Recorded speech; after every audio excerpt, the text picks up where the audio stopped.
बात है, आपने वो इंटरव्यू देखा जिसपे वो कह रही हैं कि अक्षरा सिंह के पेट में 3 महीने का बच्चा था पवन सिंह का।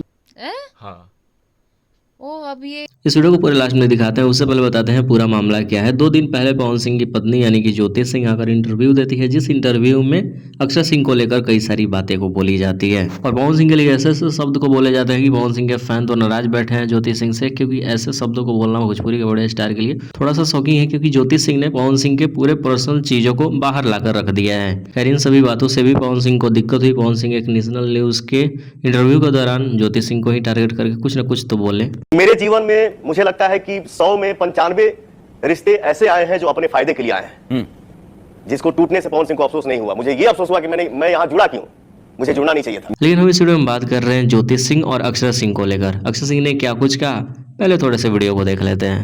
हे भगवान, अब एगो मतलब कलंक हमरा पे लगी। ज्योति सिंह का भी घर आपके वजह से ही टूटा। क्या कर तो ज्योति सिंह के इस मैटर के ऊपर सब कोई अपनी बातों को रख रहे हैं, यहाँ तक कि पवन सिंह का भाई ऋतिक सिंह ने भी अपनी बातों को आज सुबह में एक इंटरव्यू के दौरान रखा। क्या कुछ कहा, पहले उसको देखते हैं। क्या कि अक्षरा प्रेग्नेंट थी 3 महीने की। देखिए, इस तरह किसी लड़की को जलील करना, किसी सामने वाले को बोलना अच्छा बात नहीं है। तो अगर सबकी माने तो अक्षर सिंह को बदनाम करने के लिए ज्योति सिंह ने ऐसे इंटरव्यू को दिया है। खैर आप सबकी राय क्या है जरूर लिखिए, शेयर करिए इस वीडियो को। मिलते हैं नए वीडियो के साथ।